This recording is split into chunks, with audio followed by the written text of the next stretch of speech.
Behold, the Lord comes to save his people. Blessed are those prepared to meet him.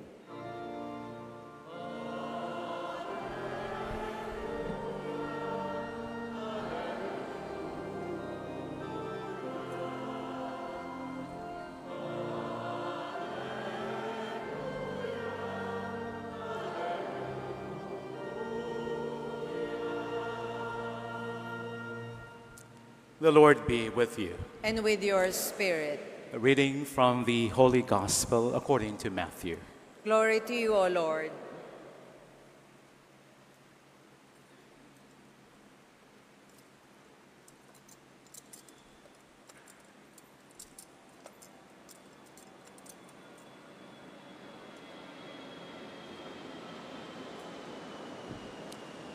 At that time, Jesus walked by the Sea of Galilee, went up on the mountain, and sat down there.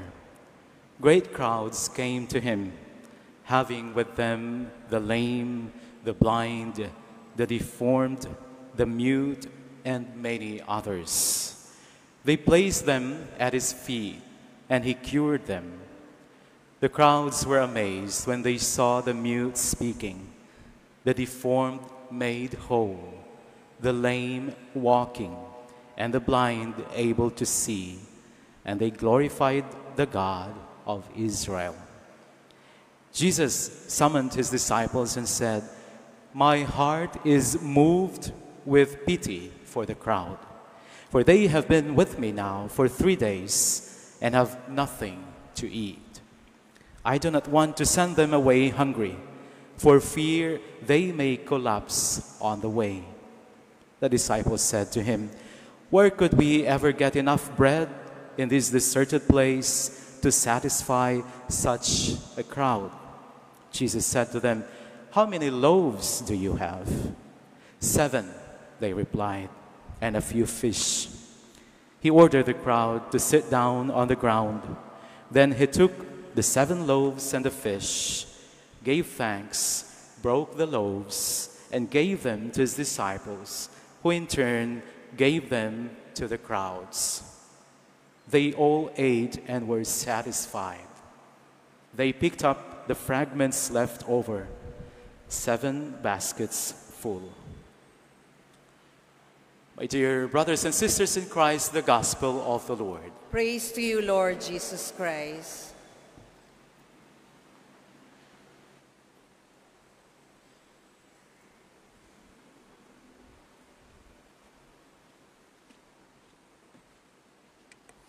Good morning po sa inyong lahat.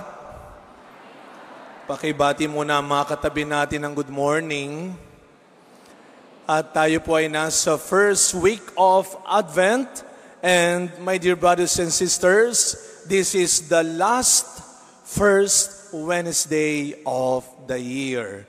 Kaya pasalamatan natin ang Panginoon sa biyaya ng ating mahal na ina. Bigyan natin ng malakas sa palakpak ang Panginoon.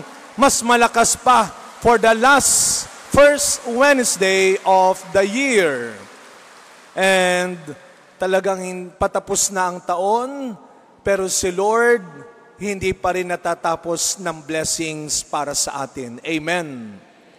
Kayo ba'y naniniwala na bago matapos ang taon na ito, meron pa kayong matatanggap na great blessings? Amen.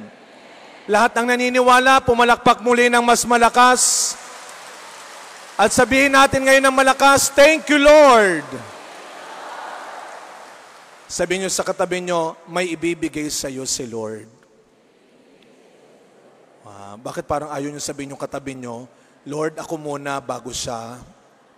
Mukhang nakakaginhawa na itong katabi ko, ako na lang muna, Lord.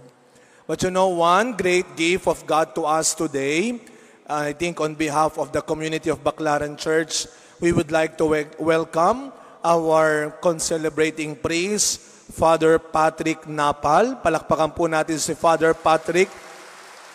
And according to him, this is his first Mass here in Baclaran Church. Siya po ay kabilang sa Canons Regular of Jesus the Lord. Ito po ay isang bagong-bago pa lamang na community dito sa ating bansa. He is based from Russia talaga. pero nasa Davao siya nakikituloy. Ang kanilang community ay miyembro ng Augustinian families. Alam mo ninyo, dakila ang mga kapatid nating misyonero, misyonera. Tamang-tama, today we celebrate the feast of Saint Francis Xavier, one of the great missionaries and priests of our Lord in our time. Talagang yung mga kapatid natin nagmimisyon, kailangan nila ng maraming panalangin dahil hindi biro ang pagpunta sa iba't ibang lugar. And we pray for them. Sila'y naninirahan sa kung saan-saan, nakikituloy kung saan-saan.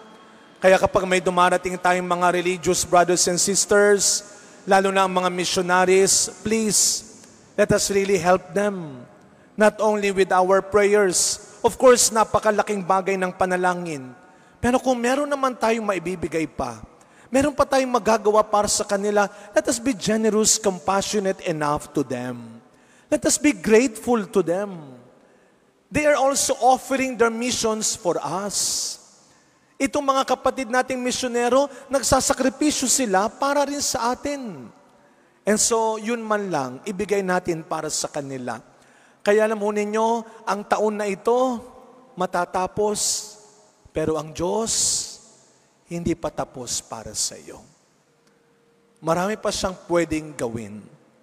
Marami pa siyang kayang ibigay para sa iyo bago matapos ang taon na ito. And we are now in the season of Advent. Ano ang sabi natin ng season of Advent? Is a time for us to prepare. Prepare for what? Maghanda tayo hindi lamang sa araw ng Pasko or December 25. Maghanda tayo sa sinasabi ng mga pagbasa natin ngayon. Sa pagdating ko po dito, kanina, sabi nila, wow, welcome back, Father Hans. Ang tagal mong nawala. Ang tagal mong hindi nagmisa dito. Maganda yung mga ganun eh. Masarap pakinggan. Pero nung ako'y bumalik sa aking parokya, ang bungad sa akin, Father ilang linggo ka hindi nagmisa. Wow, parang ang laki ng utang ko sa kanila. Parang galit na galit, no? Pero alam mo ninyo, ako'y galing sa isang Marian pilgrimage. Ako'y sumama sa isang grupo ng mga Pilipino. Nagpunta kami sa mga Marian churches sa Europa. At minsan may sinamahan ko yung isa sa mga pilgrim sa isang free time. Nagpunta kami sa isang tindahan. Meron daw siyang bibilin. Pagdating namin doon, may pila. Ang lamig-lamig. Sabi ko, hindi man lang tayo nakabili ng kape muna. Habang nakapila kami, may lumapit, naka-uniform. Sabi sa amin, would you like any coffee, tea, or juice? Alam niyo po, sabay kami ng tanong, is it free? Is it free? Di ba dyan tayo sanay, no? Libre? Sabi ng babae, yes, give us 2 hot choco. Alam nyo, mga kapatid, sa totoong buhay, hindi lang naman yung mga masa, hindi lang yung mga mahihirap, ang kuminsan umaasa ng libre. Kahit sino. Kahit yata yung pinakamabait mong kaibigan na lagi nanlilibre, minsan sa puso at isip niya, kailan kaya naman ako ang ililibre? Kaya pag may dumarating tayong kaibigan, anong minsan sinasabi natin, ay salamat, meron ng manlilibre. You know, pag sinabing libre, ito ay taos sa puso. Ito ay galing sa kabutihan. At bakit ka inililibre? Sapagkat alam nung tao siguro na meron kang pangangailangan. At tandaan natin mga kapatid, kaya may Pasko ng pagsilang. Kaya nagkatawang tao ang Diyos. Sapagkat alam niya ang paghihirap at pangangailangan ng tao. Kaya sa unang bahagi ng Ebanghelyong narinig natin, muling ipinaalala sa atin kung bakit dumating si Kristo. Upang pagalingin ng mga may sakit. Upang tulungan ng mga naghihirap. Upang makakita ang bulag, makalakad ang lumpo. at pumapawi ang paghihirap ng maraming tao. At isa sa mga paghihirap na yan ay ang kagutuman.